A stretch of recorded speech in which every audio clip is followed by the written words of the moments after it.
好過分呢間嘢，呢個108蚊仲唔抵食啊！佢比我之前食嘅啲好傳統嘅八寶鴨咧係好食啲。今日過嚟肇慶咧，專登食一間私房菜。咁呢間私房菜即係買一個市場隔離嘅，比較隔涉。今日食佢哋傳統嘅一個八寶鴨，但係呢個一定要預訂。嗱，認住呢個市場啊，仲要係入去裏邊。食咩啊？今晚平牛脷啊！啲人全部嚟食飯嘅喺度。入到嚟嘅環境係比較別緻，哇！好深入喎呢度。哇！仲有八寶鴨。有冇預訂？有。反正賣唔到，第二日賣唔到啦。哦，即係如果賣唔到嘅話，隻鴨就要掉㗎啦，嗰啲咩？員工餐啦，員工佢會酸㗎嘛。係肉餅又幾過癮喎嗰隻。要食幾碗飯係咪好膩嘅？房間嗰啲價格係咪餐牌價格嚟？全部餐牌價格。哇！咁有好平民化啊依家。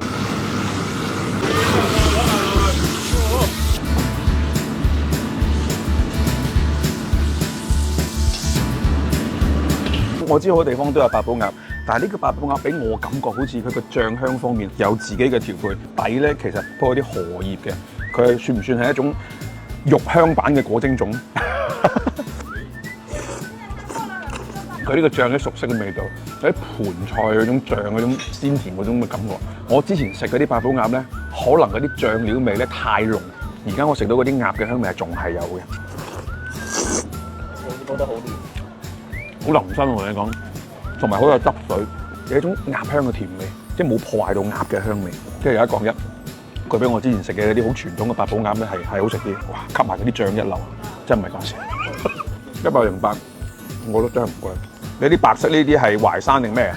呢啲係春卷皮，你都有啲底味㗎咯，係你自己調定本身已經有啊？點咗個啲應該係哦，醬裏邊嘅。哇，好脆，佢有芥末醬嘅香。但係冇佢嗰種功，調到好似係嗰啲咁嘅沙律醬咁樣感覺。啊，呢個好香口呢個。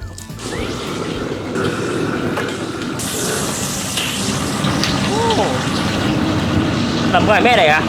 蛋黃。呢個係手剁肉餅蒸蟹，佢嘅規模同埋佢嘅 size 同埋佢嘅顏色，108蚊，我覺得已經係超越呢個價格。呢個其中一個精華係佢啲汁醬。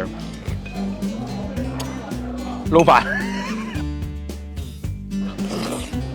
呢一嚿肉餅真係我見過最厚嘅一塊肉餅，哇！有2-3厘米都有喺個厚度。呢個108蚊仲唔抵食啊！佢喺肉餅同蟹之間仲有啲叉燒粒，好過分呢間嘢。幾重口感，有肉感，又嚟鮮甜。老細話佢係粉腸嚟嘅，豬嘅粉腸，上完色之後，同埋呢種感覺真係好似牛，好入味。呢個口感係唔錯，呢個好重飯添。佢係變成咗爽口嘅感覺，佢有海鮮嘅味道，因為佢有啲蝦喺裏邊，仲有啲雞喺裏邊。呢一碟38蚊嘅沙坑魚，我哋又要試下。普通嗰啲沙坑魚炸完就算嘅，呢個汁水版本嘅沙坑魚咧，再蒸埋俾你，然之後佢應該調咗少少味，嗰啖汁咧可能有啲紫蘇嘅香味，有少少辣椒嘅香味，野味少少，仲有一種特別嘅鮮味咧。貴嘢做得 OK，平嘢一樣 OK。嗱，喺肇慶呢一度咧，如果你想揾翻一間環境唔錯嘅、味道出品冇問題、私房菜級別嘅，而且嗰個價格有啲貼近大排檔嘅，我諗呢度係一個好嘅選擇，因為性價比的確高，嗰份肉餅厚到啊，嗰啲味道都好鮮甜㗎。